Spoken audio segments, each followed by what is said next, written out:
Guess what, y'all? It's snowing like crazy in Kentucky. Watch this video all the way to the end and I'll give you an update on how this watering system has held up in these freezing temps.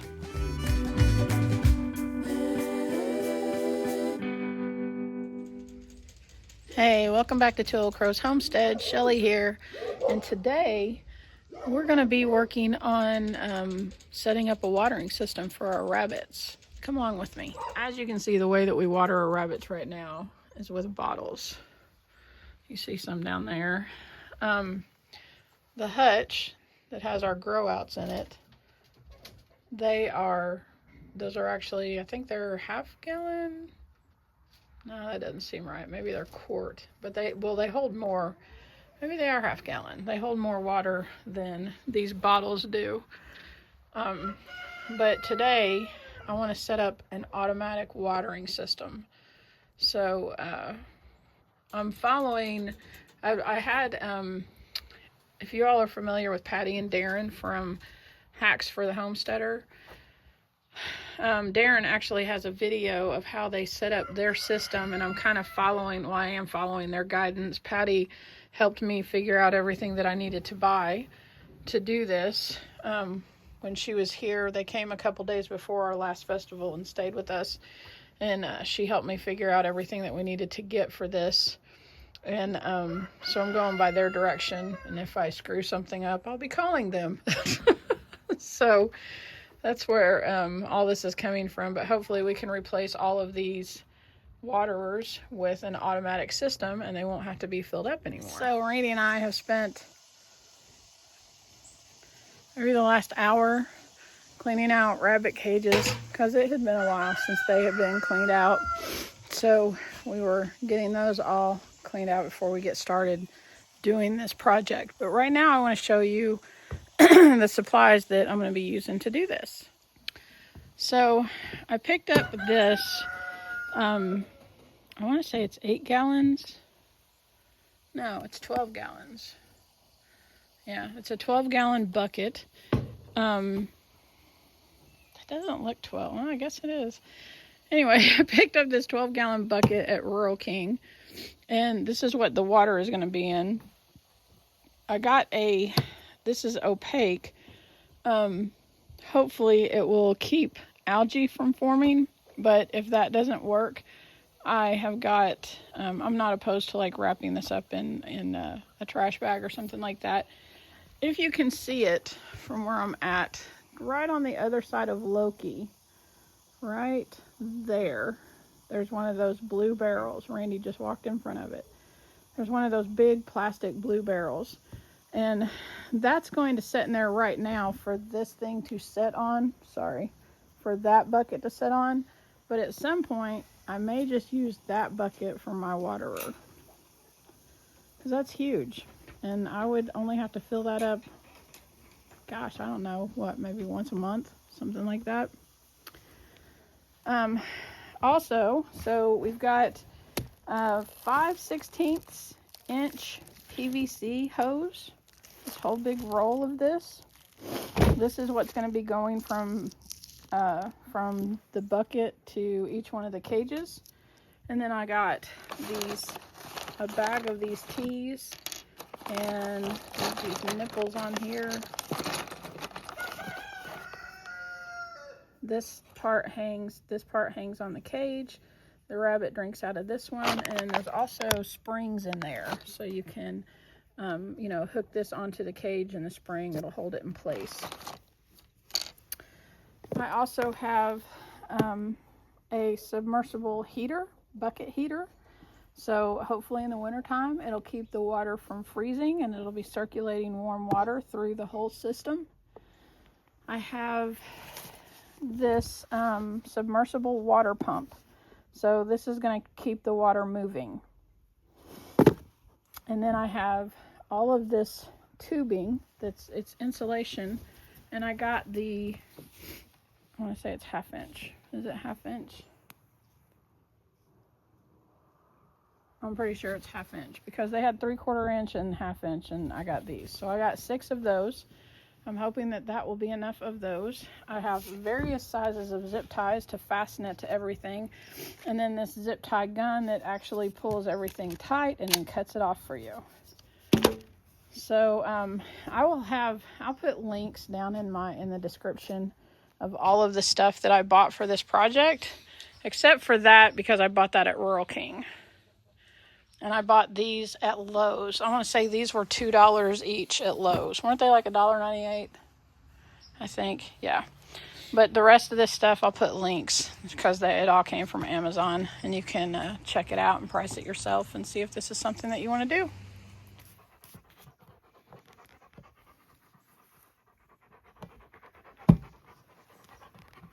So I'm taking this knob off of the lid, and that's where I'm going to feed in the tube and the cord for the pump and the cord for the heater.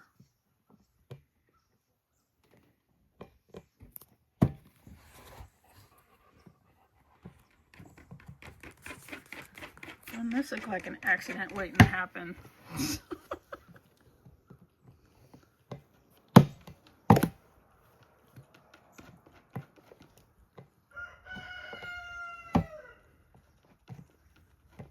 Believe it or not, I'm in charge of doing the safety training where I work. Anyways, it came off pretty clean.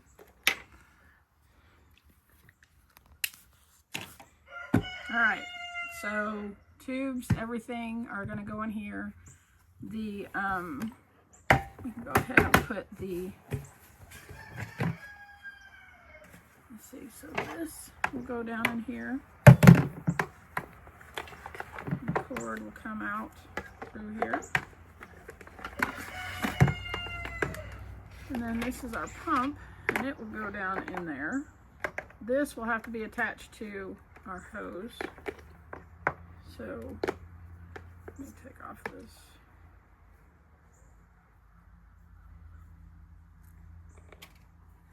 I'm wondering if we should go ahead and zip tie that. Tighten it down real good. Let's do that.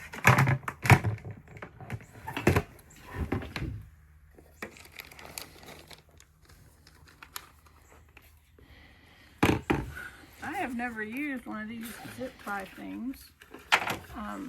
Patty was telling me that I needed one of these because they're just the greatest thing ever, and I don't even know how to use it. Any ideas, Randy Randolph? I think I have an idea. Okay, so I think I put this on here.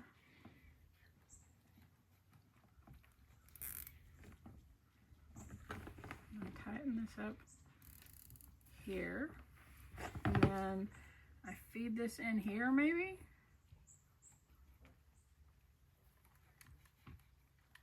Heck yeah! Oh my God, Patty is the bomb diggity. Did you see that? That was so easy. And look, it's on there good and tight. All right, so this is gonna go down in here.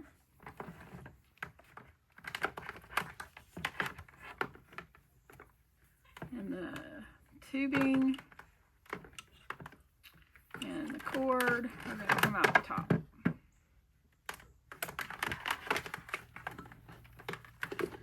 And you know, I've never done anything like this before, and I am like 99.9% sure that I will be making mistakes, but as I figure out what they are, I will let you know.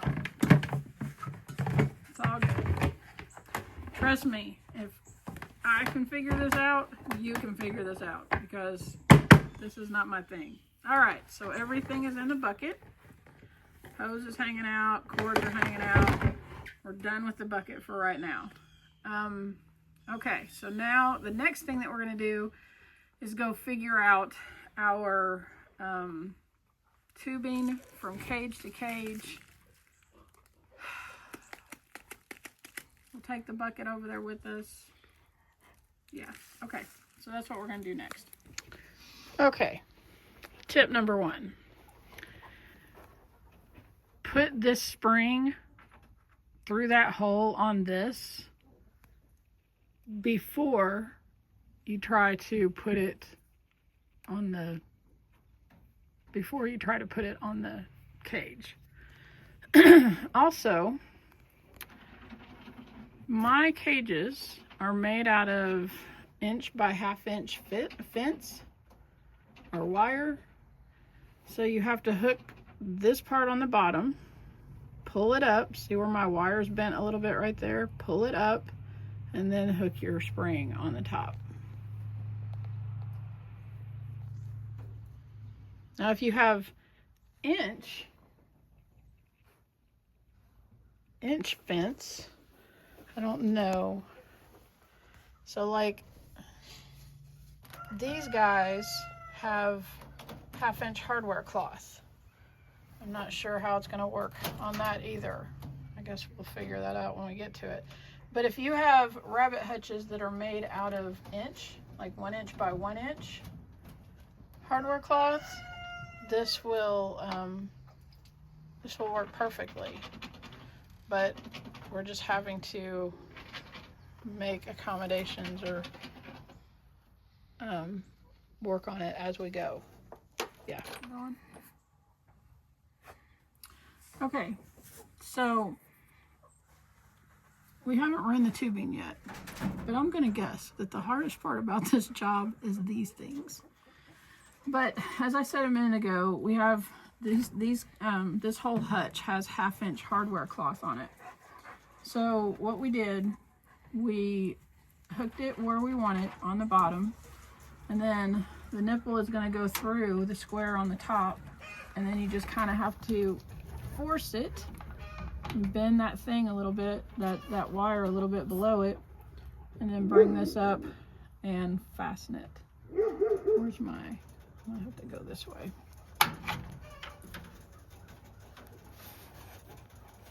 So I have to bring my spring up.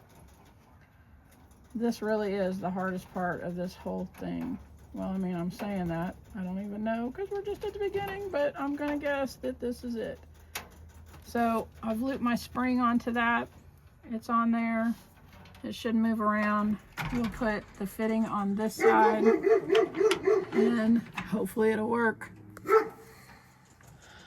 All right, so we have fittings on everybody's cages. Actually, we didn't put them on these two because I don't have rabbits in here, but we probably ought to go ahead and put fittings on this too, don't you think? Oh, we can always tie into it later. No, I would rather do it now while we're doing it. Take a chance at leaking right there. Well, if it's going to leak there, it'll leak other places. So, yeah, we have the fittings on these. We put them on the doors because their waterers are on the doors and their feeders are right next to that. But we put it close to the hinge of the door. So we shouldn't even have to have much slack to open the door to get into it. So, okay, I want to show you what we're doing here. Okay, so the tubing is inside of this insulated pipe. It's going over there, see? It's right there, and it goes into that thing. We've got some T's up here that are going to come down to the nipple, the water things right here. Over here on this cage, so this is where our breeders are at. We've got, we want a continuous water flow on this side. I'm not sure, we're not going to have that on that side, and I'm not sure how well that's going to work, but I'll talk about that in just a minute. So for the continuous water, Randy is zip tying all of the T's to the pipe.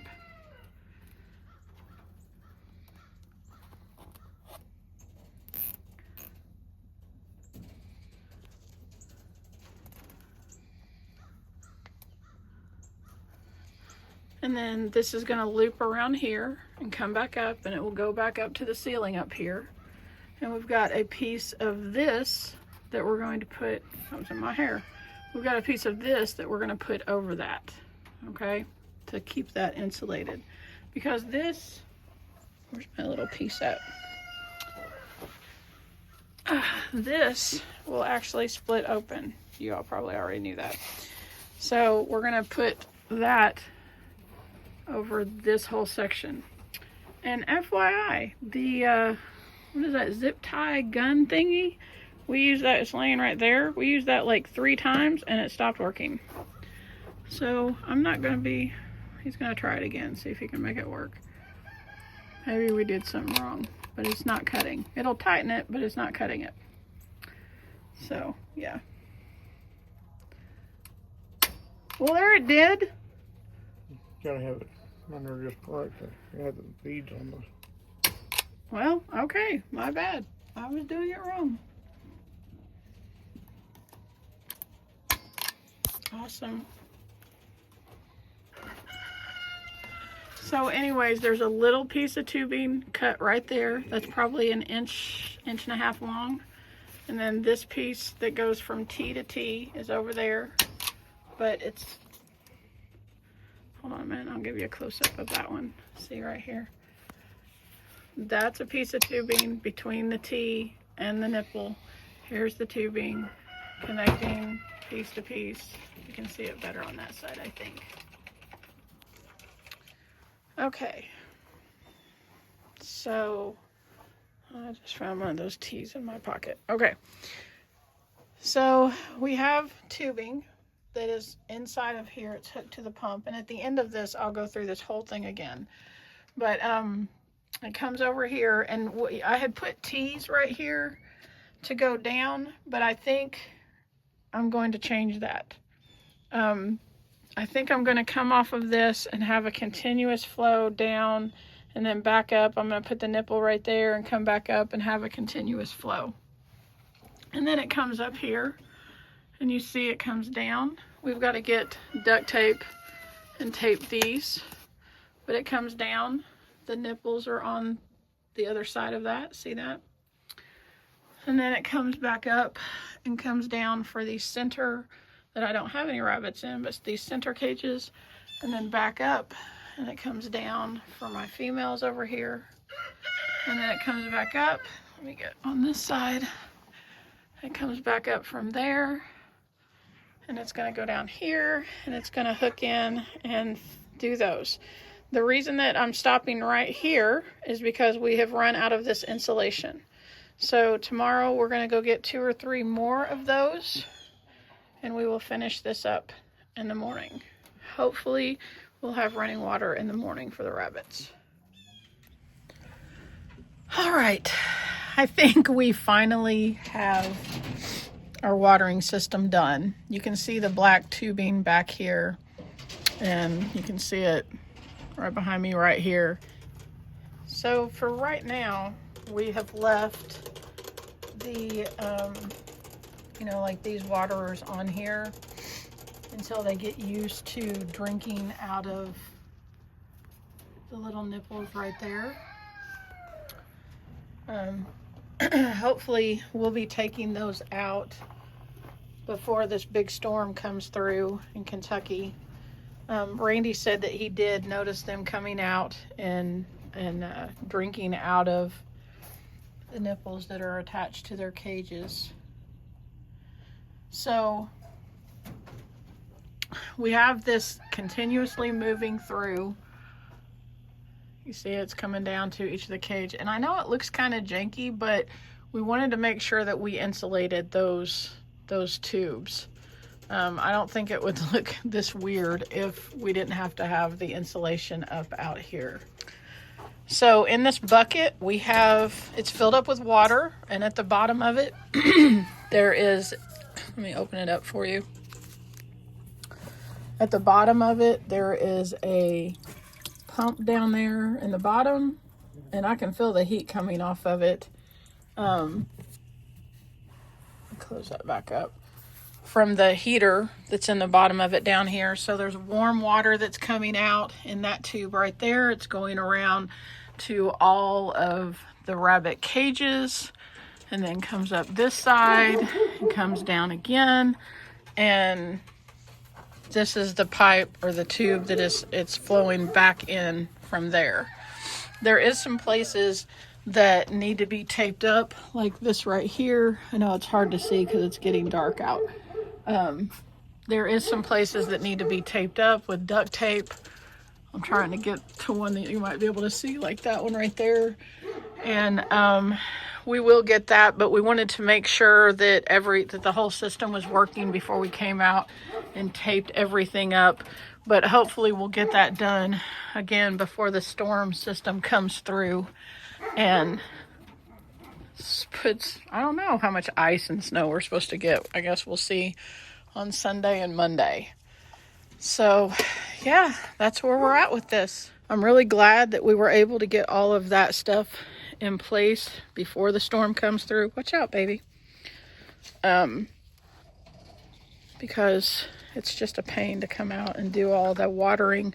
Plus the fact that as long as we don't lose electricity, hopefully the heater will be able to keep the water warm and we won't have to worry about that.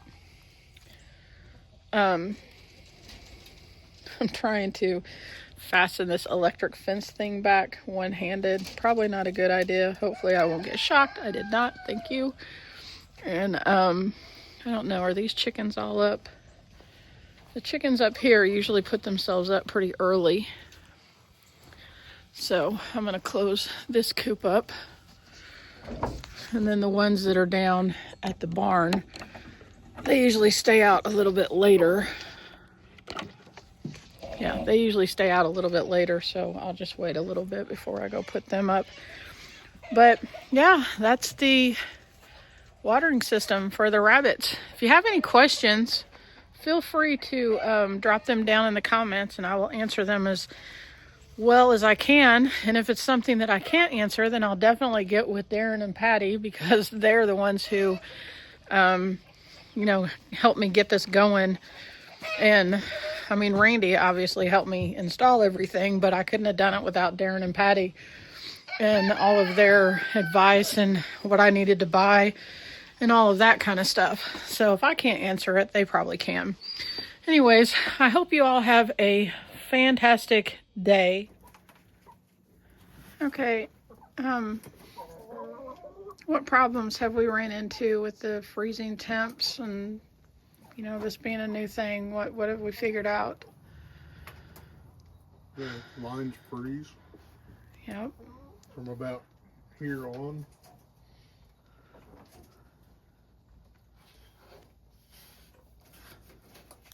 And let's get out a heat gun and come out here and thaw this entire system out.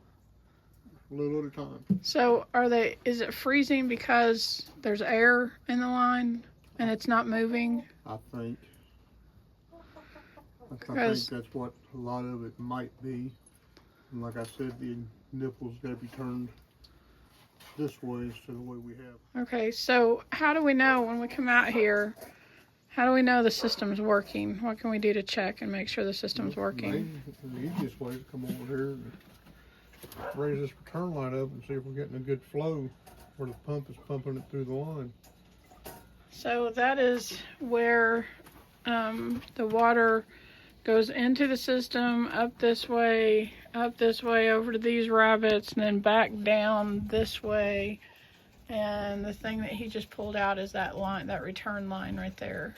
That way it's got water, warm water, all the way continuously around it. But if you get an air bubble, it will cause the system to freeze. Yeah, and we're still getting air bubbles. We're still trying to figure out what the problem is with the air bubbles. Right now, everything is working fine, but it's not below freezing temps right now. So, yeah. So sometimes he comes out here and he has to bleed the system by just hitting the little water thing. And there, it'll get the water to come out. So in terms of the rabbits, that means that they're going to have to suck on that until they get water to come out.